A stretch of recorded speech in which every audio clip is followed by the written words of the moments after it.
Hayden, thank you for doing this interview with us today. Hi Emma, how are you? I'm good, thank you. Hi, I'm Emily Macfarlane, and today we are interviewing Hayden Turton of Transnational New Zealand.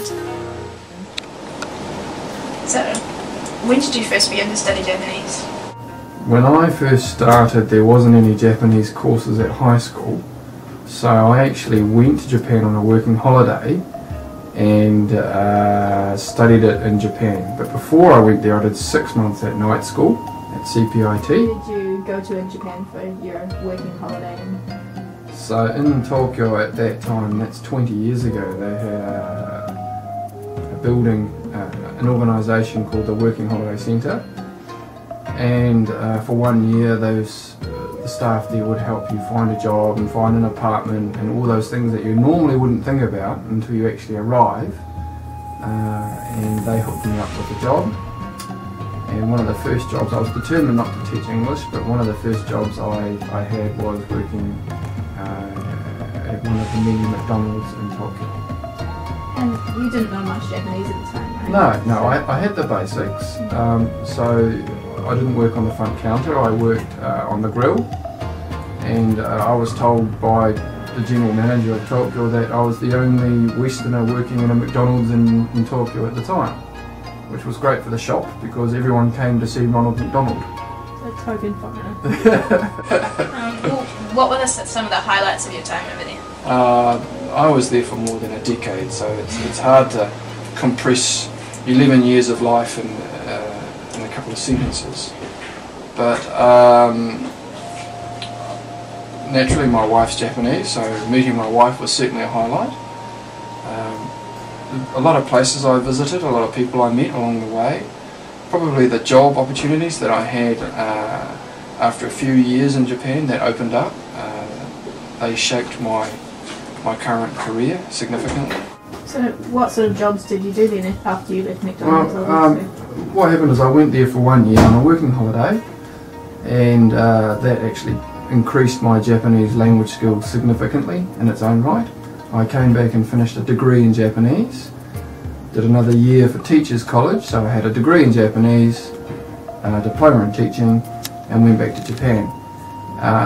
With a degree in Japanese I thought I was almighty, and in actual fact found out that there wasn't a single translation company or Japanese company that wanted to employ me based on that alone, because I had no work experience.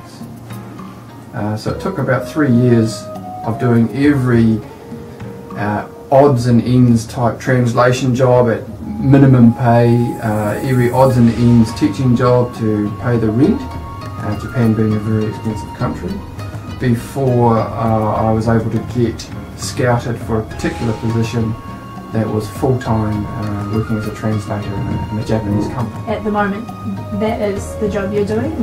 Yeah, so I worked for one company in an international department. It was a Global 500 corporation, 42,000 employees, and I worked in the international division for 5 years, and that really polished my language skills. And from there I worked for another couple of years in a translation company as a translation manager, and that dealt with 12 languages in that company, outsourcing all over the world. And it was that experience combined that when I came back to New Zealand I decided it would be a real waste if I didn't use that, and I opened my own translation company. Being that you own a translation company, at Transnational you translate many languages, so how often would you use Japanese? When I was involved in the translation work itself, rather than a project manager who takes care of workflow, I would probably use Japanese every day. A lot of our very first clients were Japanese because of that, and through the Japanese community, not only in Canterbury but nationwide, we would get phone calls from clients who wanted interpreters or written translators all over the place, tour guide, that sort of thing. Have you ever done any interpreting? Yeah, quite a lot, especially in Japan where there's a larger demand. For me personally though, interpreting in Japan involved simultaneous. That would mean one person speaking, one person listening and interpreting at the same time. Then you would have one person would speak first, you would interpret, the second person would reply, you would interpret, consecutive interpreting it's called. And in that role in Japan I was very fortunate. I met a lot of high-browed people, Bill Gates, a couple of kings of Norway and Sweden and here and there, and also met the Emperor and Empress of Japan in that role. Do you recommend interpreting or translating if people are interested in going into that area and have just done a degree in Japanese? Which one do you think is probably more along their line or a skill set?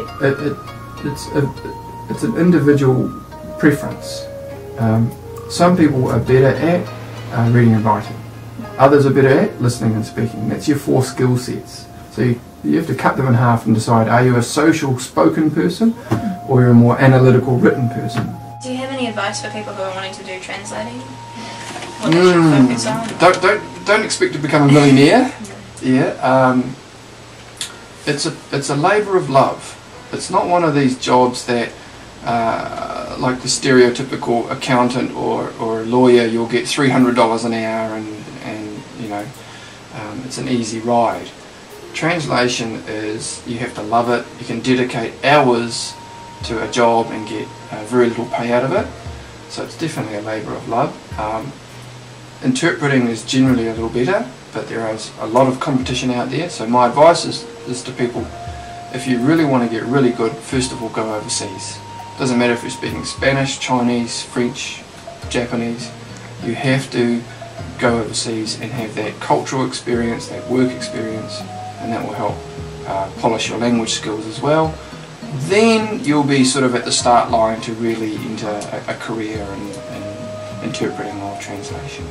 Do you think you have any advice or a message for people who want to use Japanese in their future? Anything you think they should do? Or? Don't be afraid of using your language.